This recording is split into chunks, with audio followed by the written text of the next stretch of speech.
In this episode, we discuss the two big ways that recessions negatively impact your personal economy and how you can set yourself up to thrive during a recession. She's Holly, and she helps people find financial freedom. He's Nate. He makes sense out of money. This is Dollars and Nonsense. If you follow the herd, you will be slaughtered. All right. Well, welcome to the show. Today, we're going to talk a little bit about some things that Holly and I fear are coming down the pike. I don't think we're the only ones saying that a recession may be on the way. In fact, Holly, I've heard some people say that we may already be in a recession. We're in kind of a weird time where the typical indicators for a recession are kind of bouncing off the screen. There's red sirens blaring everywhere, but it doesn't seem to have set into a typical recessionary environment, which we will talk about, kind of the hallmarks of a recession and how they impact the average person. That's going to be the main gist. And then also how you can typically set yourself up to thrive during a recession. And we'll add a twist to it that we really feel having yourself set this way can impact your life beyond a recession as well. So Holly, I guess we could dive in. I mean, we're not the only ones saying that a recession may very well be on its way or may very well be here right now. You're 100% right. And I think if you look around, Nate, you'll see what we're going to talk about, those two big hallmark issues that lead to a recession. And you should be asking yourself, are we in one right now? Are we going into one? Could one happen? Because the reality is some will say we're already in a recession. Some will say we're headed into a recession. I would tend to be, I think we're in the midst of a recession, even though it's not mimicking exactly what a total recession will have. You're seeing those warning signs or hallmark issues start to take place in society. That's right. Maybe we can get out, but typically there's a whole bunch of headwinds to the economy right now. There's the Federal Reserve raising interest rates to combat severe rampant inflation. And so you have these two headwinds and crazy inflationary period that we haven't seen since the early 1980s, late 1970s. And then on top of that, we have the Federal Reserve raising rates more aggressively than they have since that period of time. So crazy time to be in, a whole bunch of headwinds for the economy. I think everyone sees that. But I guess if we go to the typical definition of a recession, what the typical cause of it, or actually what a recession means per se, is whenever production in the economy starts to slow down and go backwards, where instead of the economy growing and GDP increasing and businesses, investing more money and growing their businesses, typically a recession is an environment where that's not happening. A recession is when growth in the economy slows down and then turns negative, where the economy starts to shrink and production starts to shrink. That actually is happening right now, Holly. It is. It actually is. But the two hallmarks, and this is really what we want to focus on today, the hallmark problems that causes just for us as average people living our life in America. So that's the macroeconomic recession is when growth shrinks and goes negative and we start to the economy starts to shrink and GDP starts to go down. So that is actually occurring right now. The two big problems to you and me that happen because of that, as typically the two main ones are unemployment starts to increase. So typically in a recession, because production is going down, that oftentimes means that businesses are not hiring nearly what they used to be because they're not able to produce the revenue that they used to produce. And since they're not able to produce the revenue, not only are they not hiring, but they're also oftentimes letting their workers go. There's major layoffs are oftentimes a hallmark of a recession. So that's number one. It's harder to find a job during a recession, and it's much more likely that you're going to get laid off during a recession. So unemployment increases, and that is essentially causing very often asset prices to decrease. So unemployment goes up and the prices of your assets oftentimes go down. Those are the hallmark symptoms of a recession. Those don't cause the recession per se. Those are hallmark symptoms of the recession on the you and me level because of the economy shrinking. That's essentially causing those things. And they go hand in hand. So as unemployment goes up, less and less people have jobs, which means less and less money can spend money, which means businesses become less profitable, which means they have to lay off more workers because they're not making money. And so it's a cycle that bottoms out at some point. unfortunately. And because businesses aren't able to produce as much revenue, almost every time in a recession, the stock market goes down in value because businesses are not as profitable. They're losing money. Sometimes they're going out of business more often, obviously. So the stock market goes down. But when in a bad business environment, oftentimes commercial real estate will go down. Some commodities may go down. Anything that's really requires supply and demand functions, Holly, they often go down. So in other words, people start to sell assets because they need money. So the supply of assets go up, that available for sale, but the demand for people to buy them goes down. So no one's buying during a recession. So supply and demand gets out of whack, prices decrease. Not across the board, but we're talking the general rule of thumb. So I hope I painted the picture well, Holly, but essentially the two biggest symptoms in a recession are unemployment starts to go up, which means people are losing jobs and businesses are making less money in general. And because of all of that, the prices of most assets start to shrink. And that's why everyone's afraid of a recession. They don't want to lose their job and they don't want their retirement programs, their homes, their commercial properties, their commodities, all of these things. They don't want those things to shrink in value either. And you can see that, Nate, happening today. If you look in the technology sector and things like that, there's layoffs taking place because they basically are losing money. And you'll see that we've seen that in the first 2 quarters of the economy, even with the stock market, how they've continually decreased.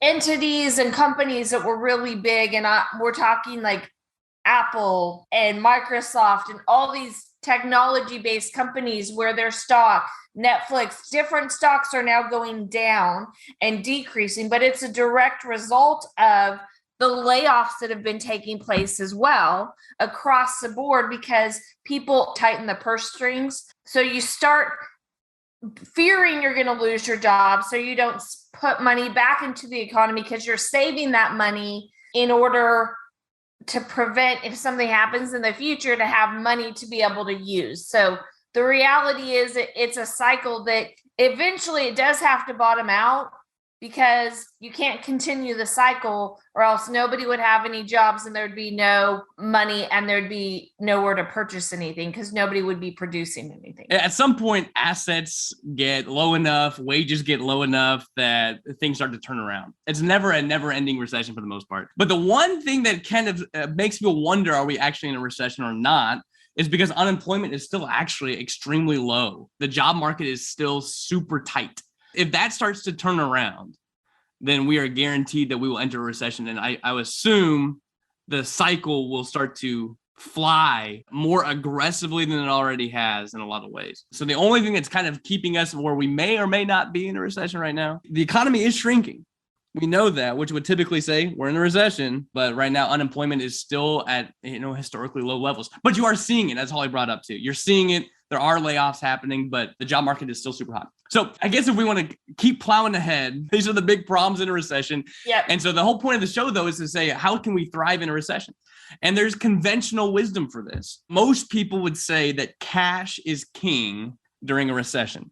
Because even if it's not a recession, it's always cash is king. But in a recession, cash is king. Everyone would say cash is king during a recession, really for a couple of reasons, because the symptoms of a recession, unemployment going up, people losing jobs, businesses slowing down, your actual asset prices decreasing, because those are the two things that are happening that we feel as people during a recession. Cash is like one of the only answers to solve those problems. So if you go lose your job due to a recession and businesses are laying people off and you aren't able to work where you're at, would it not be nice to have a large pile of cash sitting on the sidelines ready to float you through this money in your pocket? Money in your pocket. We have emotional turmoil. We've got financial turmoil. No one wants to lose their job. And so would it not be nice to be flush with cash as you enter a recessionary period so you can feel insulated? Cash insulates you from the symptoms. I guess that's what you could say. Cash is the insulator for the symptoms. You lose your job, you have cash, we're okay. If you own a business and business slows down because other people are losing their jobs and they're not able to spend as much with you as they once did. So that doesn't happen to every business, Holly. Once again, this is a rule of thumb. Some businesses thrive in spite of a recession, but just the normal and business environment would mean it slows down. Would it not be nice in your business if it was flush with cash entering a recession? So cash is king for that very reason. And people see that, Holly. So when people are worried about a recession, they start to sell their stuff. They start to sell assets for the most part, Yep. especially the And wealthy. hoarding their money. And hoarding money. That's right. Because they're like, hey, we don't know what the economic environment is going to be. We're going to sell our assets. That's what actually causes, by the way, the second problem of asset prices going down in value. So they're afraid, people are afraid of the recessions when they sell their stuff. That's what you're seeing in the stock market right now. You know, it's over 20% down from its all-time highs. That's because people are consolidating and becoming liquid, and they're selling off because they're afraid of a recession. We haven't seen that in all different areas of the economy yet. Commodities are still really high. Real estate values are still really high.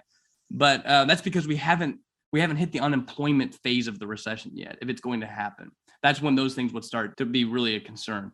So when people sell assets because they are afraid of recession, that leads to what we talked about, assets losing value.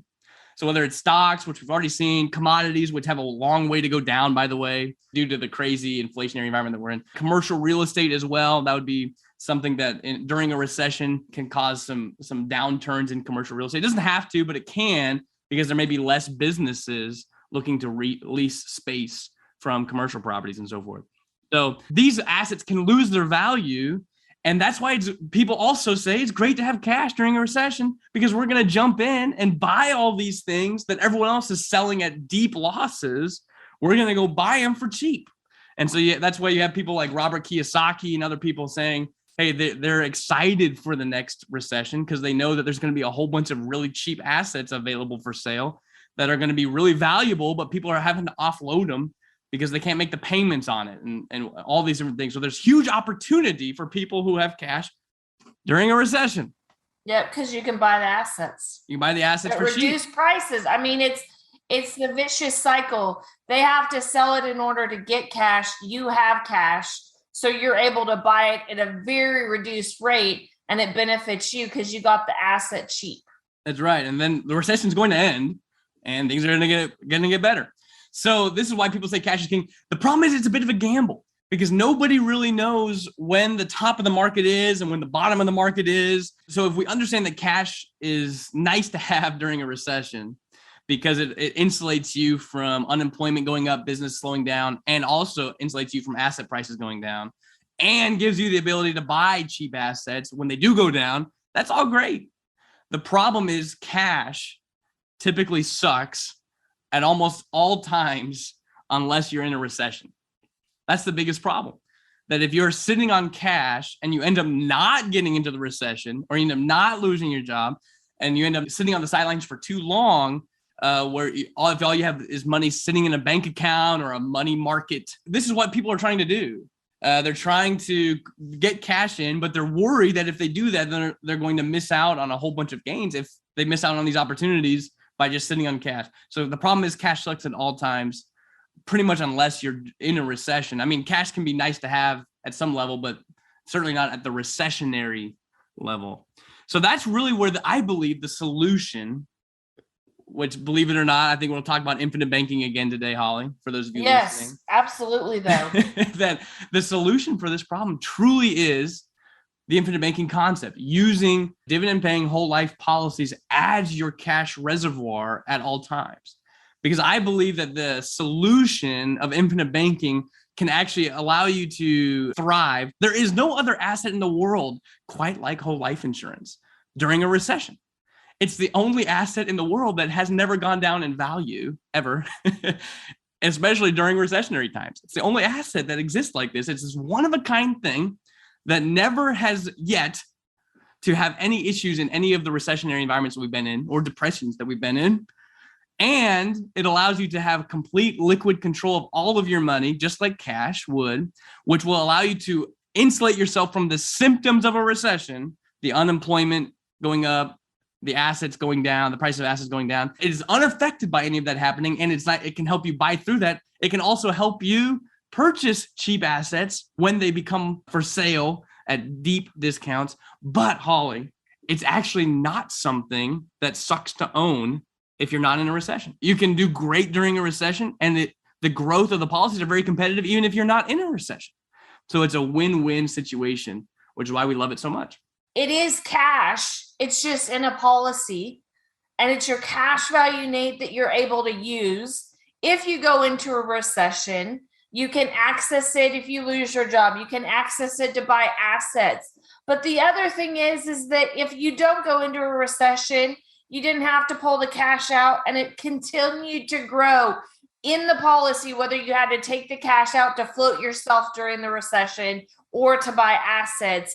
Either way, the growth still is sustained within the policy. So you're having your dollar not just sit somewhere doing absolutely nothing. Your dollar is continuing to grow for you every single day that it's in a policy versus in a bank or in a safe or under your mattress where that cash is doing you no good.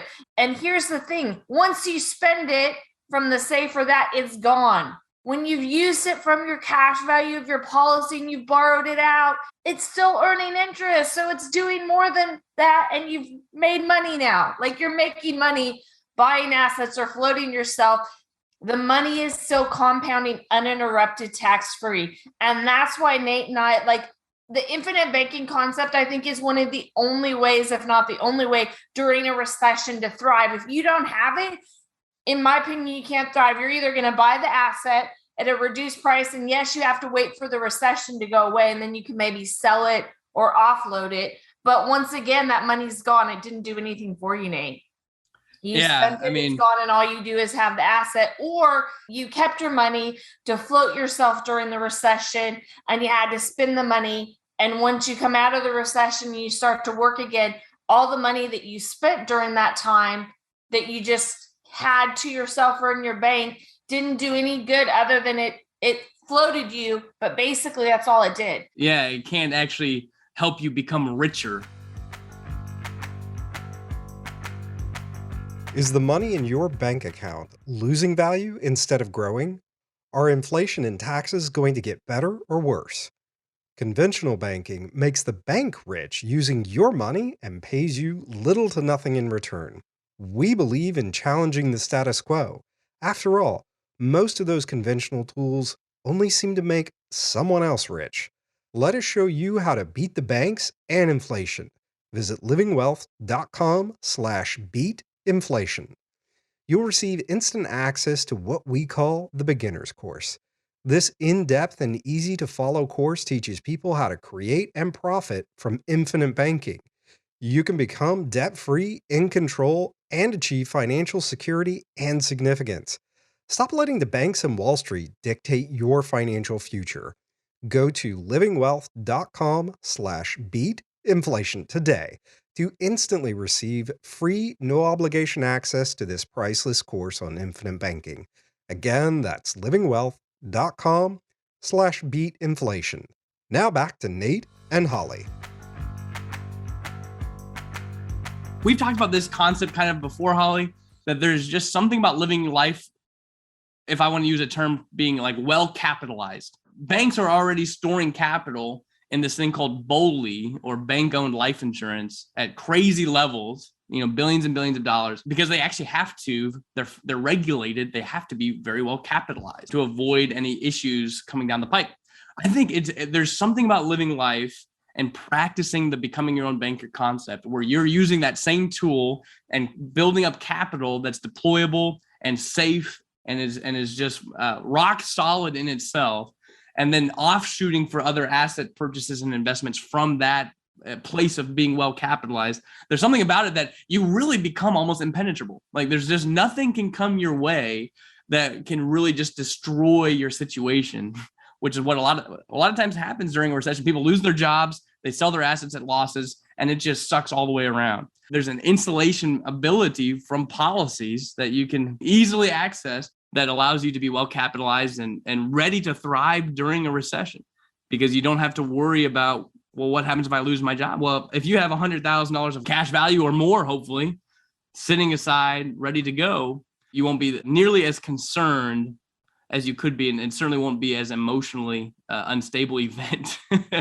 You can access all the opportunities that will come guaranteed during a recessionary environment.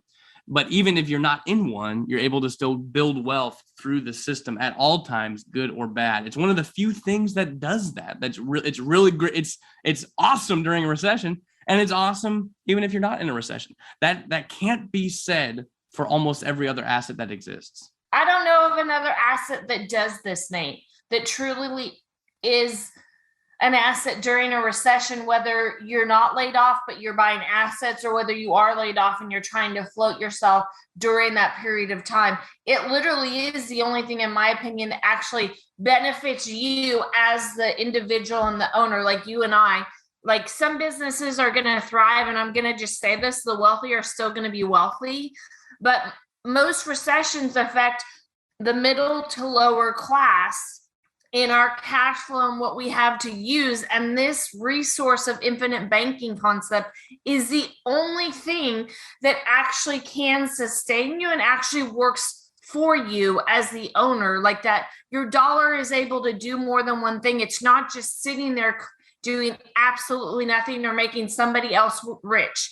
If you leave it in the bank, it's making the bank rich. If you put it in your safe at home, it's doing nothing for you or your family. So the reality is, those are really your only two choices, unless you're going to pursue an infinite banking concept and have it in a whole life insurance policy that's mutual and dividend paying, so you can access it and use it should you need to. But if you don't need to, Nate, then you've got what we call a windfall, right?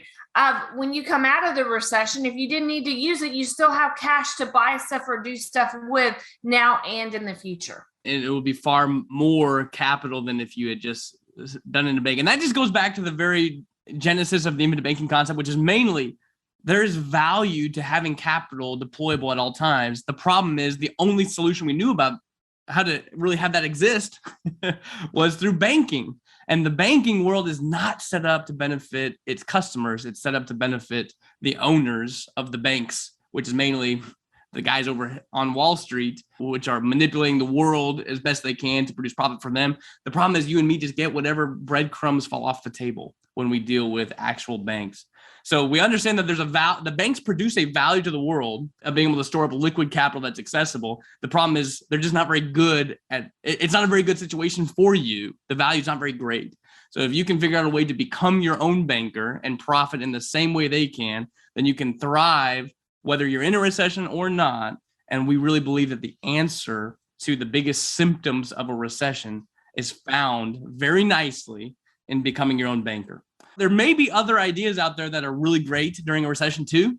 I'm not saying we own the only solution to insulate you from the problems and to help you actually not only be insulated, but thrive during it, where you can actually take advantage and get extremely wealthy during a downturn. But this is an awesome way to do it that's been tried and true and has worked for 150 years during recessions. So there may not be a reason to go search for another idea that will work, because, hey, we've got one that we know works. I think that pretty much sums it up, Nate. If you're considering we're in a recession, if you think we're going to go into a recession and you're one of those people starting to pull money, you really need to ask yourself, where are you going to put that money if you're selling assets or you're hoarding it? And really for Nate and I, the best and one of the only solutions to help you thrive during a recession is to put it in the infinite banking concept and to actually have control of your money, even in a recession.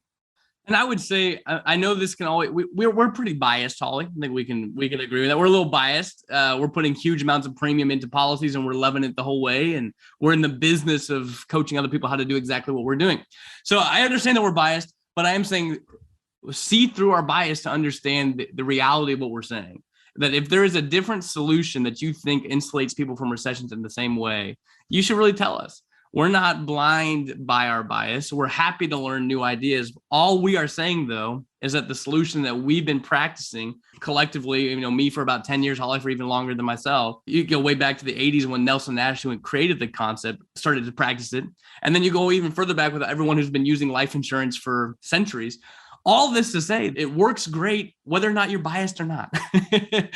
We're just simply here to say infinite banking, this concept, actually gains steam during recessions because people realize dividend paying whole life policies are one of the few areas that tend to thrive in any environment, that it's great to own during a recession. It's great to own even after the recession. It allows you to tap into so much security that nothing else can really provide.